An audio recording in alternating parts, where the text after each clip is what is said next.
The bus arrived just as the evening sky began to darken with heavy clouds, rolling slowly across the small town, like a warning no one could yet understand.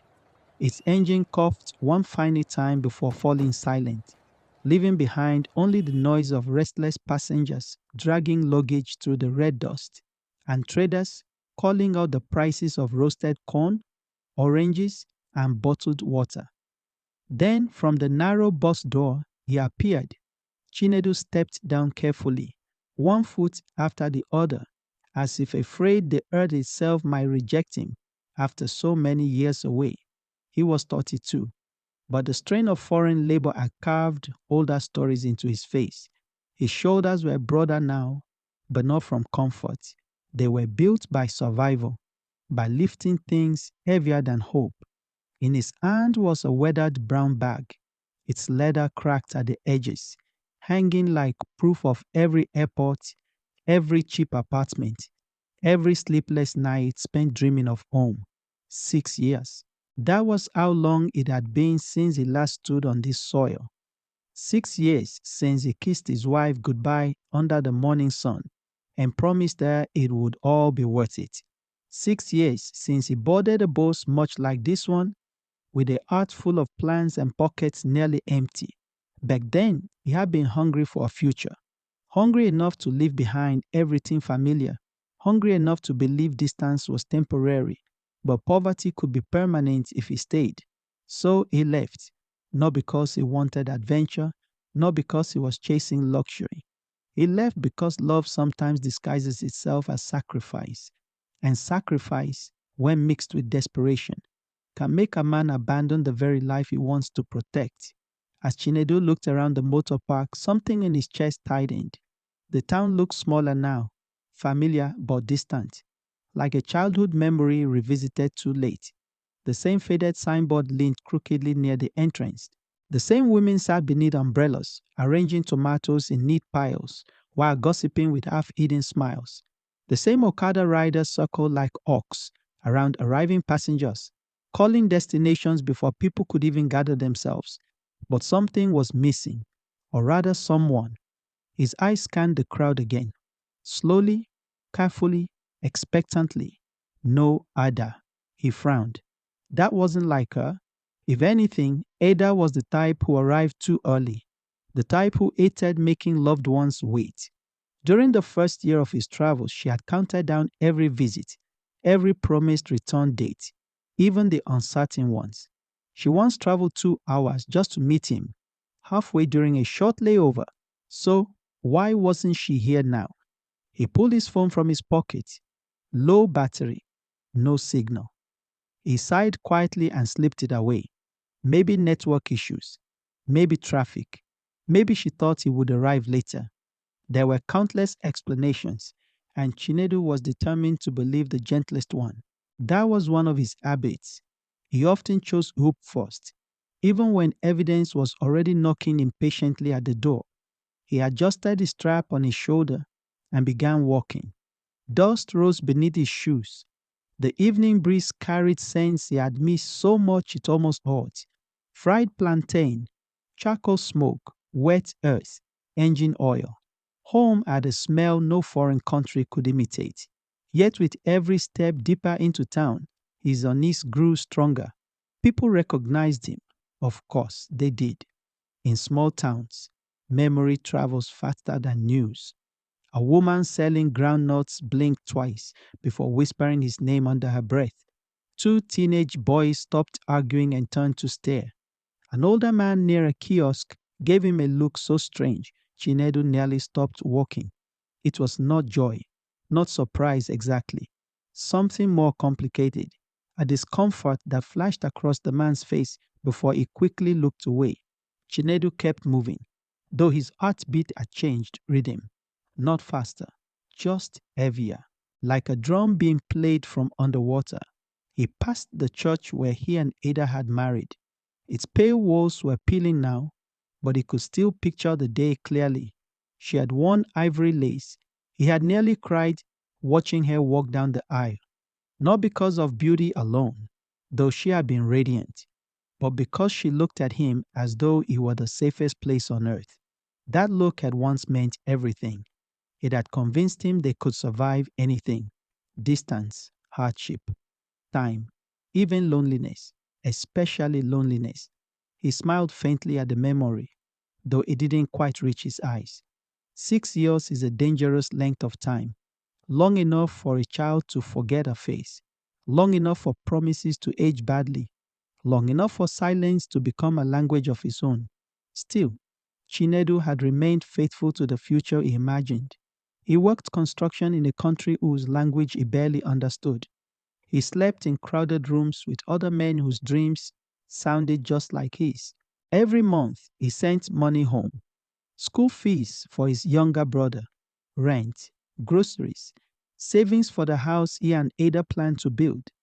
When his back ached, he reminded himself why. When loneliness became physical, like an ache behind his ribs, he opened her photos and whispered her name into the dark. There were temptations, of course. Other men laughed at his discipline. "You are too loyal," they told him. "Distance changes women." But Chinedu dismissed them. Not Ada, he thought. Not his Ada. Funny how confidence can sometimes be nothing more than love wearing a blindfold. By the time he reached the street, the sky had darkened further. Wind pushed through the trees with rising urgency. The first scent of rain arrived sharp and metallic. Ahead stood his compound gate, slightly rusted now, exactly where memory had left it. He stopped walking. For a moment he simply stared. This was it. The end of 6 years compressed into one final approach. His chest tightened with emotion so intense he almost laughed from the absurdity of it. He imagined Ada's face when she saw him. Shock first, then tears, maybe anger for not calling from the road, then relief, then laughter. They would probably stay up all night talking. He had brought gifts: jewelry wrapped in newspaper, perfume she once mentioned wanting, shoes, chocolate, small things made meaningful by intention. He approached the gate slowly. It was slightly open. Strange. Ada was usually careful about security. He pushed it wider and stepped inside. The compound was quiet, too quiet. No music from the kitchen radio, no sound of television, no movement, just stillness. The kind that makes ordinary places feel suddenly unfamiliar. His pulse quickened. He walked toward the front door. It, too, was not fully closed. A narrow line of warm light spilled from inside onto the concrete floor. Then he heard it, a sound so small it could have been mistaken for nothing. A woman laughing softly. "Ada." He froze. Relief rushed through him so quickly it almost made him dizzy. There she is, he thought. Good. She's home. But before he could call her name, another sound followed. A man's voice.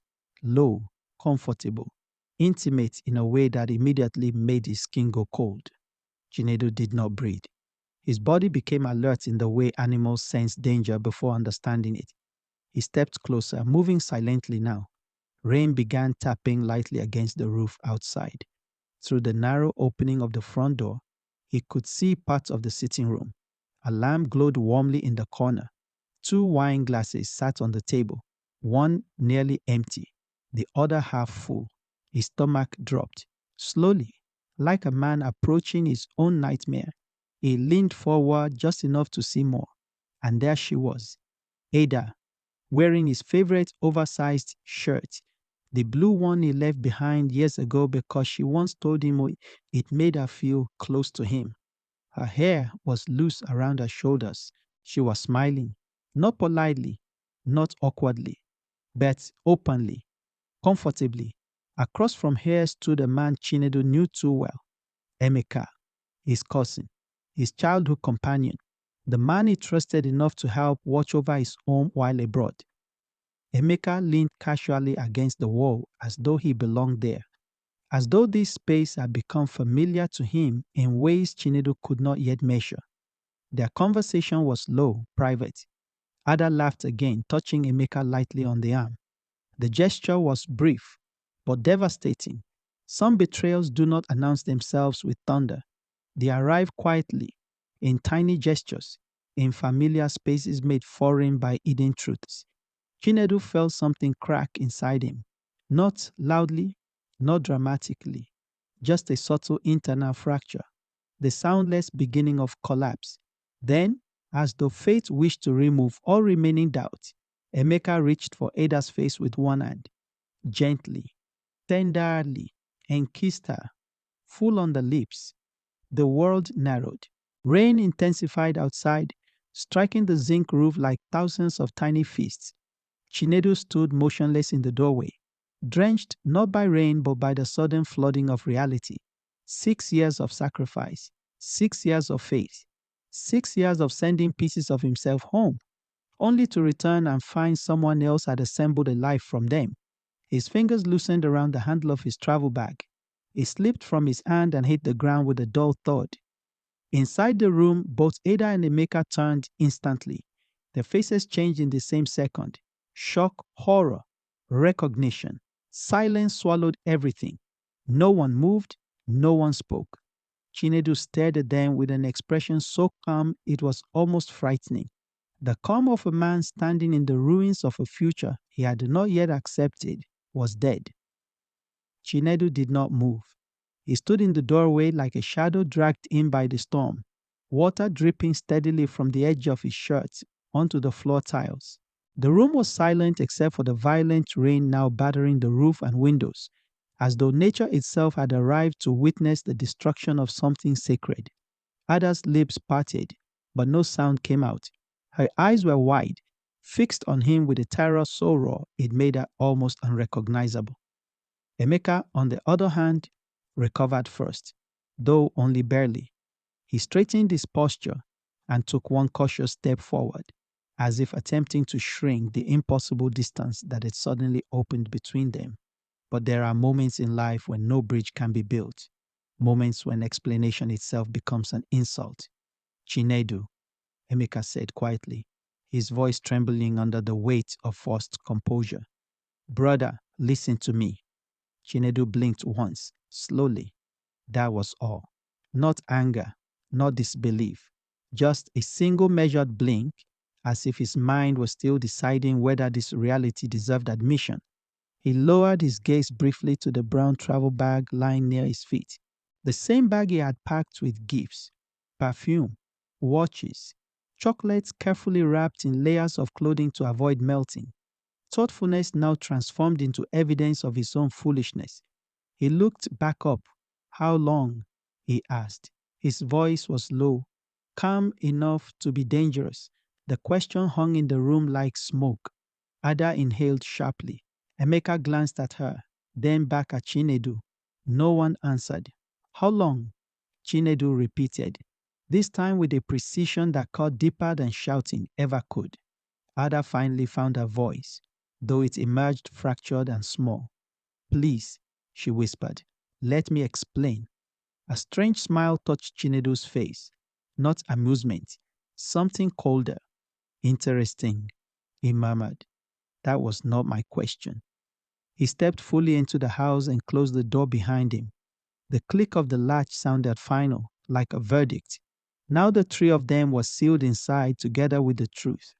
Rain continued outside, but inside the air had become suffocating, thick, electric, the kind of atmosphere where even breathing feels loud. Chinedu walked slowly past them toward the sofa and sat down as though he were merely a guest waiting to be served. His movements were controlled, deliberate. That frightened Ada more than if he had overturned the table. She had imagined many versions of this nightmare in moments of guilt, screaming, violence, tears, but not this, not his stillness, not his eerie emotional vacancy, as though his soul had stepped outside his body to observe from a distance. Sit, Chinedu said. He didn't raise his voice. He didn't need to.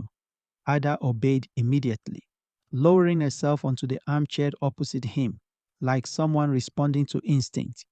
Emeka hesitated, then sat beside her, though noticeably farther away than before. That irony was almost laughable. 6 years apart had not stopped them before. Now suddenly they discovered modesty. Chinedu leaned back slightly and clasped his hands together. I asked a simple question, he said. You can start there. Ada stared at the floor. Tears gathered along her lashes. 3 years, she whispered. The words landed with devastating softness. 3 years, half the duration of his absence, half the marriage reduced to deception. Chinedu nodded once. 3 years, he repeated, as if testing the number in his mouth. So for 3 years, every phone call was a performance. No response. Every prayer before bed, he continued. Performance. Ada covered her face briefly. Please stop. The anniversary messages, Chinedu asked. The tears when you said you missed me, were those rehearsed too? Stop it, Ada said louder this time, her voice cracking. You think this was easy for me? That sentence changed something. Chinedu's eyebrows lifted slightly. Genuine curiosity flickered across his features for the first time. Ah, he said softly. Now we are approaching honesty. He leaned forward. Tell me, which part was difficult? Was it difficult cashing the money I sent every month? Was it difficult wearing my clothes while entertaining another man in my house? Ada shot to her feet. Your house? She snapped suddenly, pain transforming into anger with alarming speed. You think this is just your house because you sent money. Emeka muttered her name under his breath, warning her, but it was too late. Years of buried resentment had cracked open. Ada was crying now, but her words came faster, sharper. Do you know what it means to be left behind for 6 years? She demanded. Do you know what people said about me? What they assumed? Every day answering the same questions. When is your husband coming back? Are you sure he's faithful over there? How long can a marriage survive like this? Chinedu listened without interruption. His face remained unreadable. Ada laughed bitterly through tears. At first, I defended you. Every single day, I defended you. I waited. I counted months, then years. Your visits kept being postponed. Your calls became shorter. You were always tired, always busy, always promising soon. Her voice dropped on that final word, imitating him with painful accuracy. Soon, the most dangerous word in long distance love. It sounds like hope while quietly manufacturing disappointment. And what should I have done? Chinedu asked quietly. Come home, broke. No, Ada replied instantly. But maybe come home human. The room fell silent again. Even the rain seemed to soften, as though straining to hear. Chinedu absorbed the statement without visible reaction, but inside something was shifting. Not forgiveness, not understanding exactly, just complication. Betrayal is easier to process when villains are obvious, harder when everyone has wounds. So that justifies this? He asked at last, gesturing lightly between her and Emeka. Ada looked away. No, she admitted, it doesn't. For the first time since his arrival, true remorse entered the room. No defensive guilt, not fear of consequences, just the naked acknowledgement of wrong. But it came too late. Emeka finally spoke. This is my fault more than hers. Chinedu turned toward him slowly. How noble, he said dryly. Continue. Emeka swallowed hard. At first, I was only helping, checking on her, running errands, fixing things around the house. You asked me to. That much was true. Chinedu remembered the conversation clearly. Abroad, worried about Ada being alone, he had trusted Emeka with practical responsibilities. The irony was surgical. Sometimes betrayal enters not by force, but invitation. She was lonely. Emeka continued, and he hesitated. I was stupid. Chinedu gave a faint, humorless laugh. That is one interpretation. I didn't plan it, Emeka said. Neither of us did. No betrayal ever begins with a business proposal, Chinedu replied. It begins with convenience. That line silenced everyone. Outside, thunder rolled again across the dark sky. Chinedu stood up and began walking slowly around the room. His eyes moved across the familiar objects, the framed photos, the curtains Ada once insisted on choosing herself, the television he paid for, the standing fan humming faintly in the corner. Everything looked intact. That was the cruelest part. From outside, the home still appeared whole, but its foundation had already collapsed. How often is that true of people as well? He stopped in front of their wedding picture hanging on the wall. Two younger versions of themselves smiled back at him with unbearable innocence. He stared at it for a long moment. Did you love him? He asked suddenly, without turning around. The question stunned Ada. What? Do you love him? Chinedu repeated. Silence stretched. Then, after what felt like an eternity, Ada answered in the only way honesty would allow. I don't know. That hurt him more than a yes, because uncertainty implied something even uglier than replacement. It suggested meaninglessness, that perhaps all this destruction had not even been for love, just weakness, just erosion, just human failure accumulating quietly until it became irreversible. Chinedu nodded to himself. He reached up, removed the wedding photo from the wall, and held it in both hands. Ada rose halfway from her chair. What are you doing? He looked down at the frame, closing a chapter. Then, with shocking calm, he dropped it onto the tiled floor. Glass shattered instantly. The sound was sharp enough to make Ada flinch. No one moved to pick up the pieces. The symbolism was almost offensively obvious. Congratulations, Chinedu said, stepping away from the broken frame. You both saved me years of illusion. He walked toward the staircase leading upstairs. Ada stared after him. Where are you going? To sleep, he replied. I've had a long journey. Sleep? Emeka repeated, bewildered. Chinedu paused on the first stair and turned slightly. His expression was exhausted now, less cold than before, almost ancient. Did you expect a fight tonight? He asked. No. Some losses are too expensive to react to immediately. Then he added with quiet devastation. When a man returns home and finds strangers living inside his life, anger is a luxury. First comes mourning. And with that, he climbed the stairs, leaving behind two shattered people seated among broken glass, half-empty wine, and the ruins of choices they could no longer undo. Upstairs, Chinedu entered the bedroom he had once shared with Ada. The sheets were neatly arranged. Her perfume lingered faintly in the air. He placed his passport on the bedside table and sat on the edge of the bed, suddenly feeling every mile he had traveled, every year, every lie.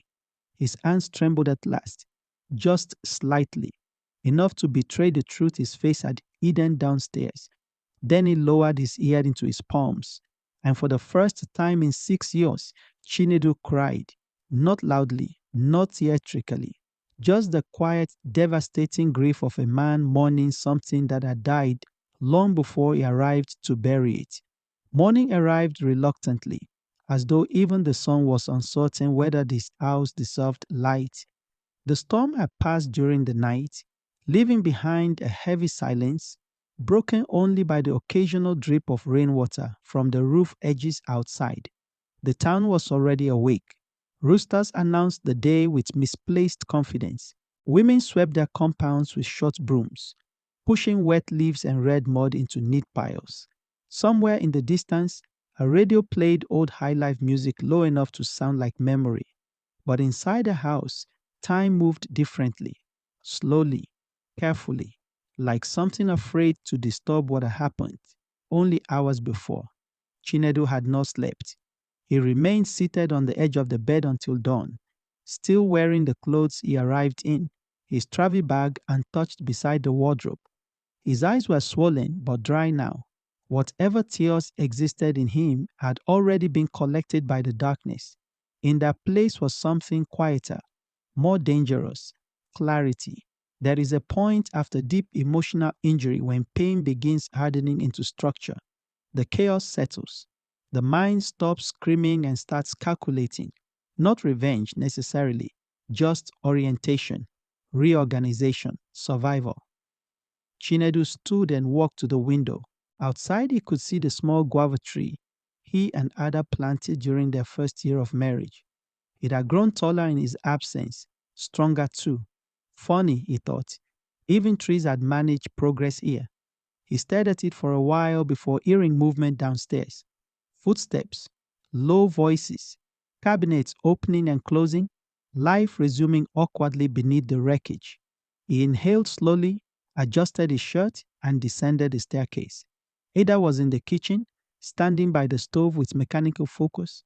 She wore a plain wrapper now, her hair tied back tightly, as if discipline could somehow restore order. A kettle steamed gently nearby. The smell of tea filled the room. She turned at the sound of his footsteps. Their eyes met. Neither smiled. Neither looked away. "Good morning," she said softly, the words sounding absurd under the circumstances. Chinedu almost admired the human instinct for routine. Even after catastrophe, people still reached for ordinary phrases like lifeboats. "Morning," he replied. His voice was neutral, controlled. That unsettled her. She had likely spent the entire night anticipating some emotional eruption, anger, accusation, a sin. Instead, he pulled out a chair at the dining table and sat down calmly. "Where is Emeka?" he asked. Eda hesitated. "He left before sunrise." Chinedu nodded once. Of course he did. Cowards often prefer dawn exits. "I see." Ada poured tea into a cup with slightly trembling hands. She placed it in front of him carefully, as though approaching a wounded animal. "You should eat something," she murmured. He looked at the tea, then up at her. "Did you make him breakfast too?" Her face stiffened. There it was. Not shouting, not cruelty exactly, just surgical precision. Small cuts delivered with immaculate control. "Chinedu," she began, but he lifted a hand slightly, not aggressive, just enough to stop her. "Not yet," he said. "I'm not ready for the version of events that makes everyone feel better." Ada lowered herself into the chair opposite him. For several seconds, neither spoke. Steam curled upward between them like a spirit refusing to leave. Finally, she broke the silence. "What are you going to do?" It was a practical question, but beneath it sat many others. "Will you leave? Will you expose us? Will you forgive me? Will you destroy everything?" Chinedu leaned back slightly. "Today?" he asked. "Nothing dramatic." He took a sip of tea. "I'll visit my mother." Ada's expression shifted. Surprise first, then discomfort. "She doesn't know you're back." "Neither did my wife," he replied. Another precise strike. Ada closed her eyes briefly. "You don't have to punish every sentence." "No," Chinedu said quietly. "Life already handled the major punishment. These are just side effects." Outside, voices drifted faintly through open windows. The neighborhood was waking fully now. Somewhere nearby, children laughed on their way to school. The sound felt almost offensive in its innocence. Ada studied him carefully. "You hate me." It wasn't a question. Chinedu considered it. "No," he said after a pause. "That would be simpler." He placed the cup down. "Hate requires emotional investment. Right now, I'm still trying to understand what exactly I've lost."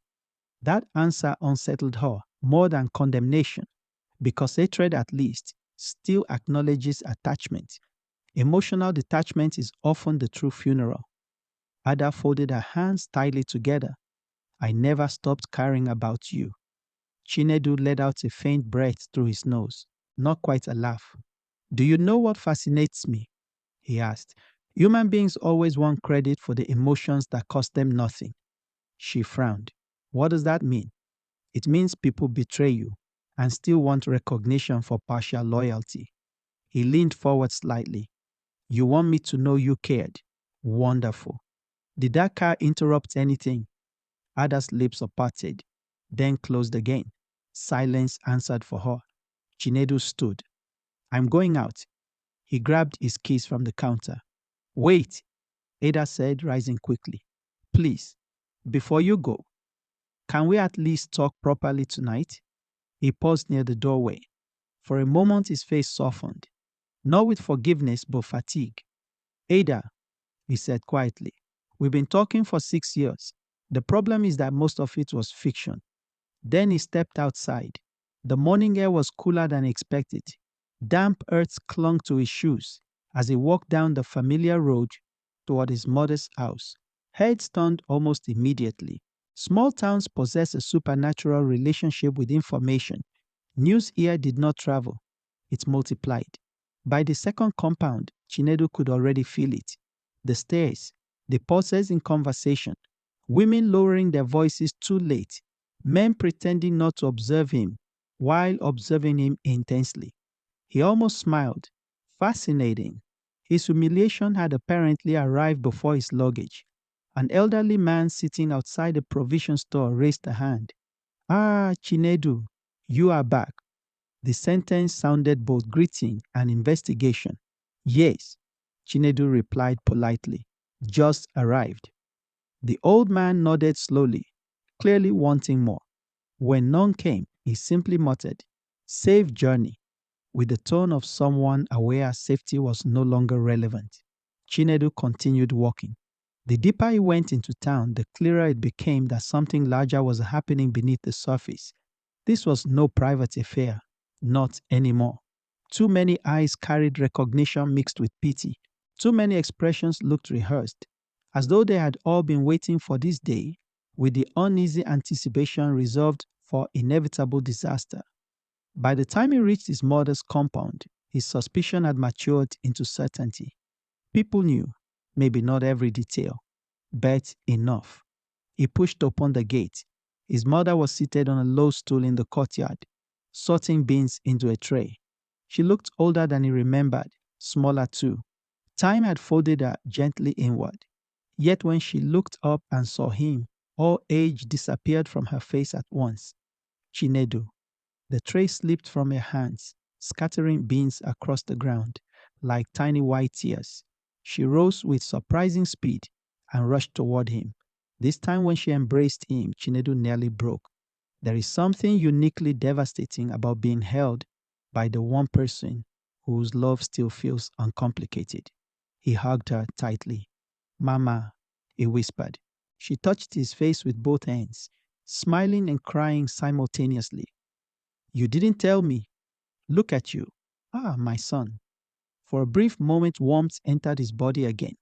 Not enough to heal, but enough to remind him healing existed somewhere. She led him inside immediately, talking without pause the way mothers do when relief overpowers sequence, asking about his trip, his health, his luggage, his appetite. He answered minimally, allowing her joy to fill the room. But eventually, joy collided with reality. It happened during breakfast. She was serving yam when her expression changed suddenly, as though a private thought had finally surfaced. She sat opposite him more slowly this time. Have you gone home yet? She asked. The question was too careful, too measured. Chinedu placed his fork down. There it was. Confirmation. He looked at her directly. How much do you know? His mother froze, not because she lacked information, but because she had hoped not to discuss it. That alone was answer enough. Chinedu leaned back in his chair. A hollow laugh escaped him. Interesting, he murmured. So even my mother knew before I did. No, she said quickly, and not everything. Enough. Her eyes filled with regret. I wanted to tell you. When? He asked, not angrily, just factually. Before or after I unpacked? She flinched. Please don't speak to me like that. Immediately, his expression softened. I'm sorry. And he meant it. She had not betrayed him, but her silence still stung. His mother clasped her hands together. I heard rumors months ago, she admitted. At first, I refused to believe them. Then people kept talking, and you said nothing. What was I supposed to say? She asked, her voice trembling now. That your marriage was becoming entertainment for the entire town? That sentence landed harder than expected. Entertainment. Of course, in places like this, private tragedy rarely remains private. It becomes currency, discussion material, a cautionary tale disguised as concern. Chinedu stared at the wall for a long moment. So I returned not only as a husband betrayed, he said quietly, but as a public event. His mother reached across the table and covered his hand with hers. Listen to me carefully." Her voice sharpened with maternal authority. "This is painful, deeply painful, but it is not the end of your life unless you decide to build a house inside this pain." Chinedu looked at her. She continued, "A broken marriage is not a broken man. Do not confuse the two." The sentence entered him with unexpected force, not because it solved anything, but because it interrupted the dangerous internal margin already beginning. Betrayal has a way of convincing people they themselves are the failure, that being hurt somehow diminishes value. His mother squeezed his hand. "You are alive," she said. "You are home." The truth revealed itself before it consumed your entire future. That matters. Chinedu lowered his gaze. For the first time since arriving, his breathing deepened slightly. Not relief, but grounding. Perhaps this was the first real conversation he had experienced since stepping off that bus. No performance, no excuses, just truth offered without decoration. Then his mother asked the question he had been avoiding internally all morning. "What will you do now?" Chinedu stared out the window toward the courtyard, where scattered beans still lay on the ground, untouched since his arrival. Little white fragments of interruption, disorder waiting to be addressed. Finally, he answered, "I don't know yet." And for once, uncertainty felt more honest than any promise he had made in years.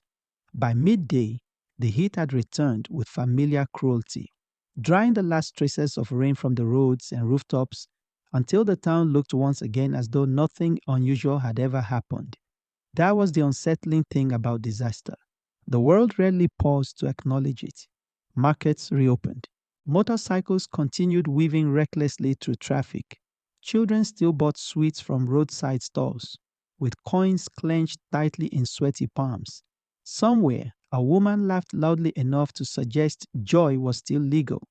And yet, for Chinedu, everything had shifted into a version of reality he no longer recognized. He remained seated in his mother's living room long after breakfast, saying little. His mother moved quietly around the house, wise enough not to pressure him into conversation. Some wounds reject immediate analysis. They need room first, room to bleed, room to settle into recognizable shape. Chinedu sat by the open window watching two boys kick a half-deflated football across the dusty road outside. Their game was clumsy, noisy, sincere. One of them fell and rose laughing, brushing dirt from his knees, as though gravity itself were an inconvenience rather than an injury. There was something almost offensive about their lightness. Chinedu envied it. Not childhood exactly, but emotional simplicity. A time before love became logistical, before sacrifice required spreadsheets and immigration documents, before loyalty needed testing across years and borders. His phone buzzed against the arm of the chair.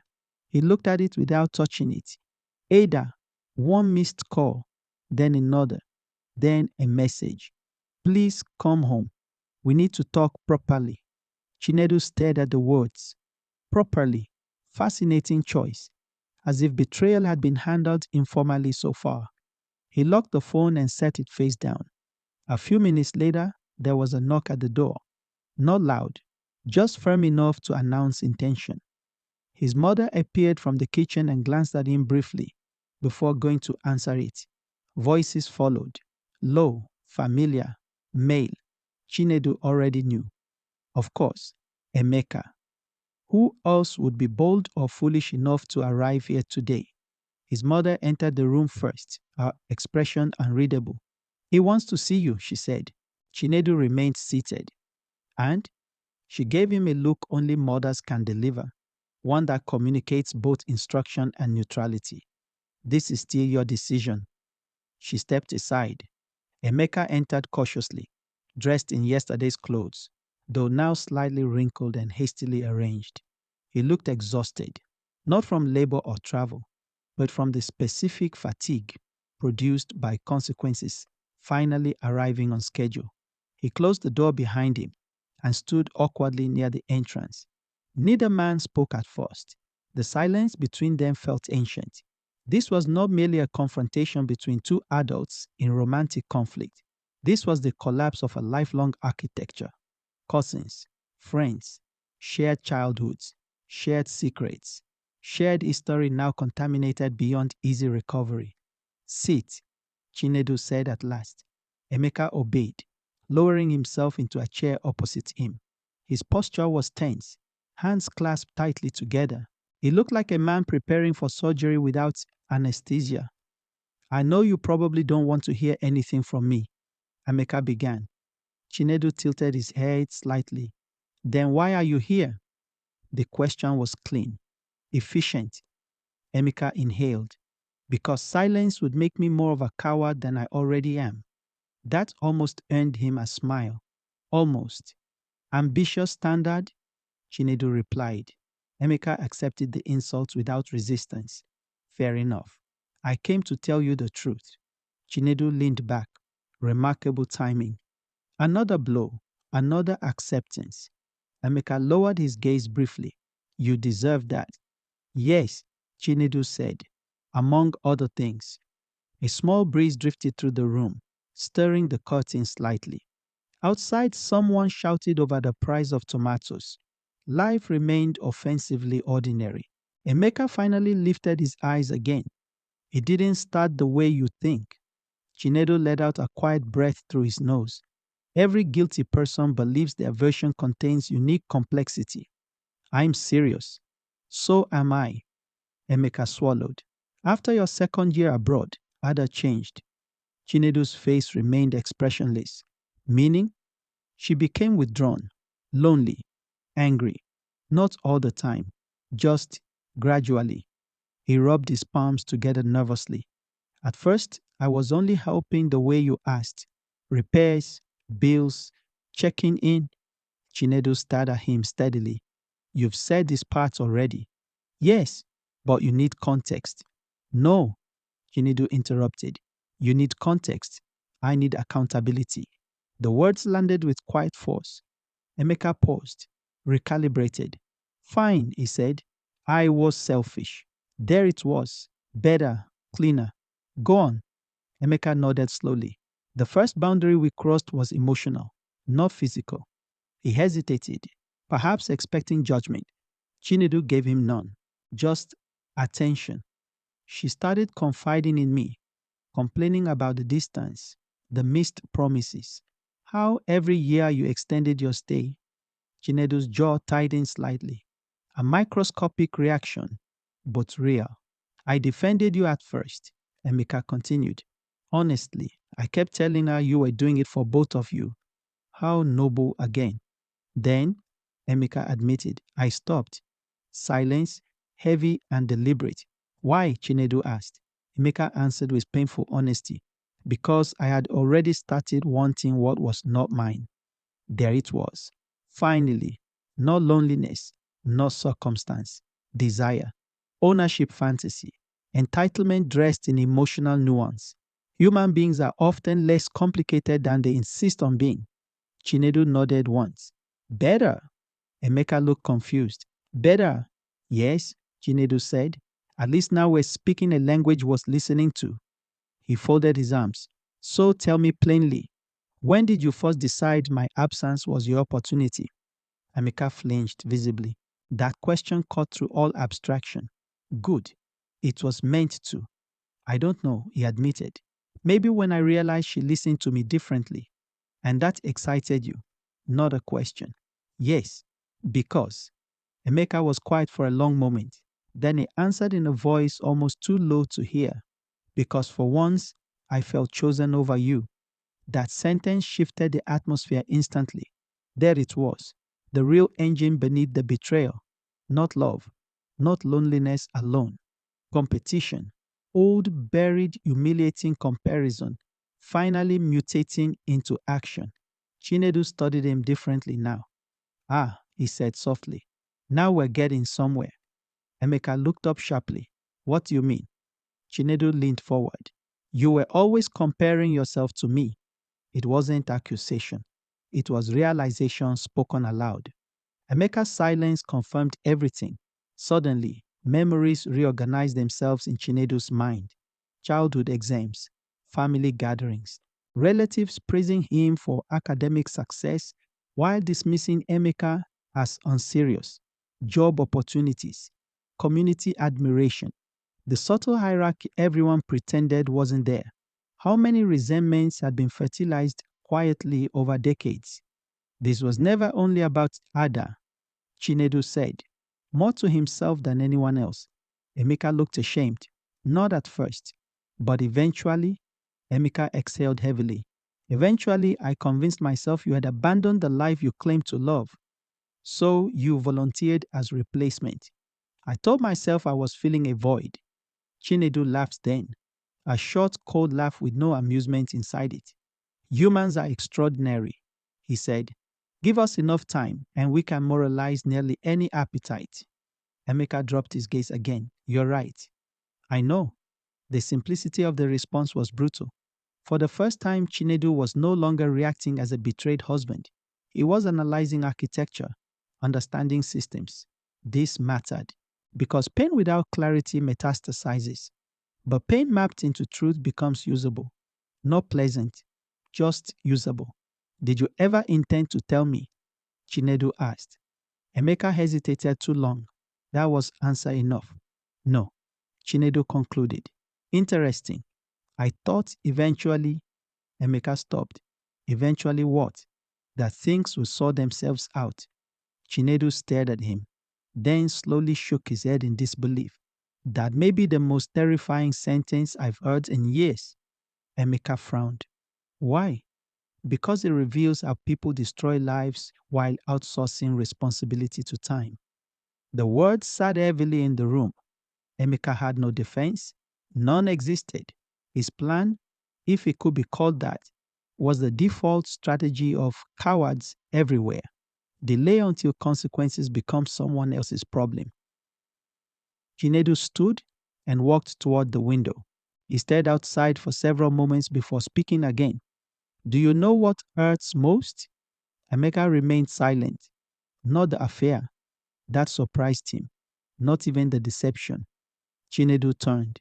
His expression was composed, but his eyes carried exhaustion deeper than anger. It's the disrespect for my reality. Emeka looked confused. Chinedu continued. While I was abroad breaking my body for a future, the two people closest to me were quietly editing that future without my consent. That sentence landed with devastating precision, because betrayal is rarely just broken trust. It is unauthorized revision. Someone altering your life while pretending you still own authorship. Emeka rubbed a hand over his face. I know I can't fix this. Correct, but I am sorry. Chinedu considered him for a moment. I believe you. Emeka blinked, startled. You do? Yes, Chinedu said. Regret is often sincere. It is also often useless. Another clean incision. Outside, a motorcycle sped past, its engine briefly disrupting the silence. Then quiet returned. Emeka stood slowly. What happens now? Chinedu gave a faint shrug. Consequences. Meaning? Chinedu looked at him steadily. Meaning your uncertainty is no longer my administrative burden. Emeka nodded slowly, understanding enough. Not specifics, but inevitability. I'm leaving town for a while, he said. Chinedu raised an eyebrow. Out of guilt? Out of practicality. At least that was honest. Wise, Chinedu replied. Emeka moved toward the door, then paused. For whatever it's worth, he said quietly. You didn't deserve this. Chinedu almost smiled. That information would have been more useful 3 years ago. Emeka lowered his head once, then left.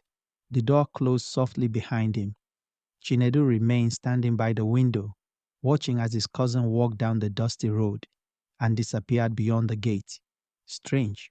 6 years abroad had not prepared him for this return, but perhaps preparation was never the point. Some truths refuse rehearsal. They arrive only when the performance is already underway. His mother entered a moment later and stood beside him silently. Do you feel better? She asked. Chinedu thought about it honestly. No, he answered. Then after a pause, he added, but I feel less confused. And sometimes, after devastation, clarity is the first available form of mercy. His phone buzzed again on the table behind him. Another message from Ada. Please, just come home tonight. We need to decide what happens next. Chinedu stared at the screen for a long moment. Then, without overthinking, he typed a single reply. I'll come tonight, because some endings cannot begin until every participant is finally seated at the table. Night settled over the town with the slow certainty of fate arriving exactly on time. By the hour Chinedu returned home, the streets were quieter, though not silent. In small places, silence is rarely complete. Somewhere nearby, a generator hummed stubbornly against the darkness. A baby cried from a neighboring compound. Crickets stitched their endless song into the humid air. The house looked the same as it had that morning, yet everything about it now felt temporary, as though the walls themselves were aware that this chapter was approaching its final paragraph. Chinedu stood outside the gate for a moment before entering, not from hesitation. That stage had passed. He was no longer afraid of what waited inside. Fear belongs to uncertainty, and uncertainty had been replaced by something steadier. Decision. He pushed the gate open and walked in. The front door was already unlocked. Ada was waiting in the sitting room, exactly where he expected to find her. She had changed clothes again, this time into a simple cream dress, as though presentation still mattered. A small overnight bag sat near the sofa. Interesting. She had been thinking ahead, or perhaps bracing for exile. The room was neat, almost unnaturally so. No trace remained of the shattered frame from the night before.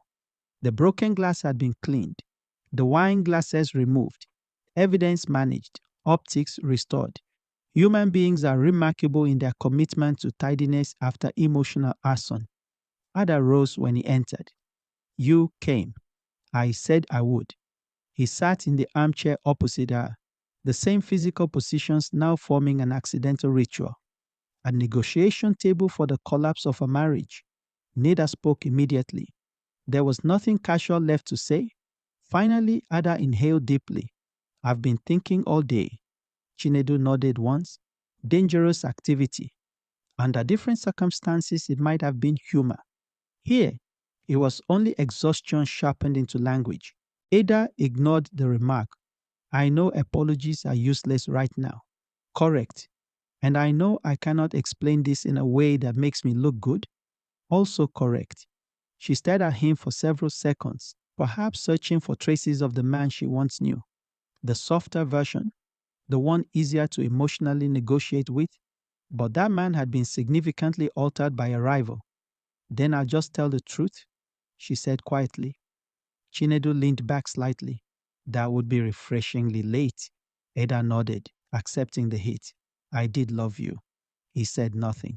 Maybe I still do, in some complicated way. Complication is often just clarity delayed by emotion, Chinedu replied.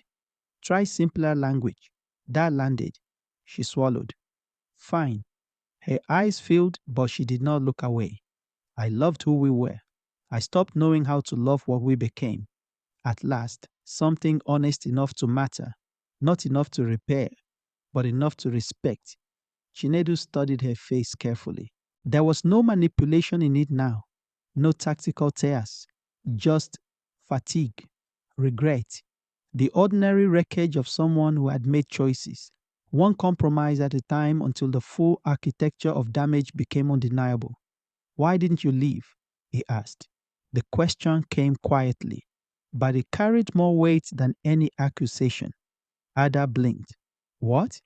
If you were already emotionally gone, Chinedu said, why stay married? That was the real question, more important than the affair itself. Betrayal is often preceded by a smaller cowardice, refusal to end what one no longer intends to honor. Ada lowered her gaze, because leaving would have made it real. And cheating didn't? Cheating let me pretend I still had options. The honesty of the answer was brutal, but also illuminating. Chinedu nodded slowly. There it is. She looked up, confused. There what is? The entire tragedy. He folded his hands together. Not evil, just avoidance. Ada stared at him. He continued, "You didn't betray me because you were cruel. You betrayed me because you were weak at multiple critical moments and kept choosing the easier discomfort." His voice remained calm, almost analytical now. Not leaving, not confessing, not stopping, just maintaining parallel realities until collision became unavoidable. Ada was crying openly now, but she did not interrupt, because somewhere inside she knew it was correct. "Do you hate me?" she asked again, her voice small. Chinedu considered the question one final time. "No," he said. "I understand you too clearly for hate." That answer seemed to wound her more deeply than anything else he had said. She covered her mouth briefly, shoulders trembling. Chinedu leaned forward slightly. "Listen carefully, Ada." She looked up. "This marriage is over." No dramatic pause, no emotional theatrics, just a fact placed gently on the table like a finished document. Ada closed her eyes. The finality of hearing it aloud altered the room immediately. Even anticipated endings feel different once spoken. "I know," she whispered. Chinedu nodded. "Good." She wiped her face. "What happens now?" There it was again, the question haunting everyone. But now, for the first time, Chinedu had an answer. "Now," he said, "we stop performing." He gestured lightly toward the overnight bag. "You should go stay with your sister for now. We'll handle the legal process properly." Ada nodded numbly. No argument, no bargaining. Perhaps she had already exhausted those fantasies privately throughout the day. Or perhaps truth had finally made resistance look childish. She stood slowly and reached for the bag, then paused. "Can I ask one last thing?" "Depends." "Will you ever forgive me?" Chinedu was silent for a while, not because the question was difficult, but because it deserved precision. "Forgiveness," he said eventually, "is not the same as reunion." Ada frowned slightly, listening. "One day," he continued, "I may release the emotional debt, not for your peace, for mine." He stood as well. "But some relationships end before forgiveness arrives. Sometimes that is simply the consequence structure." Ada stared at him, absorbing every word, as if memorizing a language she should have learned years earlier. Then, unexpectedly, she laughed once through tears, a sad, broken sound. "You've changed." Chinedu almost smiled. "Yes." "Into what?" He looked around the room one last time. The couch they bought together, the curtains she chose, the walls that had contained too much fiction. Then he answered with quiet certainty. "Someone more expensive to betray." That line hung in the air between them like a final signature. Ada nodded slowly. There was nothing left to say after that. She walked toward the door carrying her bag, each step softer than the last. At the threshold, she paused briefly but did not turn around. Then she left. The door closed behind her with gentle finality. And just like that, the house became silent in a new way. Not tense, not expectant, just empty. Honest emptiness. Chinedu stood alone in the center of the room for a long time. He expected devastation, collapse, some cinematic emotional breakdown. Instead, what arrived was quieter. Relief, not joy, not triumph, just the strange lightness that follows the removal of prolonged illusion. He walked to the window and looked outside. The night was calm now, clearer than the evening he arrived. The storm had fully passed. Somewhere in the distance, he could hear faint laughter from a nearby compound. Life continuing its indifferent rhythm. Good. Let it continue. For the first time in years, Chinedu was no longer laboring for a fantasy already dead, no longer financing an emotional arrangement built on denial. Pain remained, of course, deep pain, but pain attached to truth is strangely cleaner than comfort built on deception. His phone buzzed. A message from his mother. "Are you all right?" He stared at it briefly, then typed back, "I will be." 3 simple words. But this time, Unlike so many promises before, they felt possible. He walked upstairs, opened his travel bag, and began unpacking. Not because he intended to stay in this exact life unchanged, but because healing often begins with ordinary acts: folding clothes, charging a phone, opening windows, making a bed no one else will lie in dishonestly. Outside, dawn was still hours away, but somewhere beyond the darkness, morning was already assembling itself. And perhaps that is the lesson hidden inside every betrayal. Not that trust is foolish, not that love is weakness, but that endings, however brutal, are sometimes acts of rescue disguised as loss. Sometimes what shatters is not your future, but your illusion of it. And when illusion breaks, painful as it is, reality finally has room to enter. Chinedu switched off the light and lay down alone. The room was unfamiliar now, but not hostile, just unfinished, like him. Tomorrow will bring gossip, legal conversations, explanations, awkward pity, administrative pain. But tomorrow was allowed to be complicated. Tonight required only one thing: rest. Real rest, the kind he had been postponing for 6 years. As sleep finally approached, Chinedu stared into the darkness and understood something with absolute clarity. He had returned home expecting reunion and found revelation instead. And though revelation had arrived dressed as heartbreak, it was still, in its own severe way, a gift.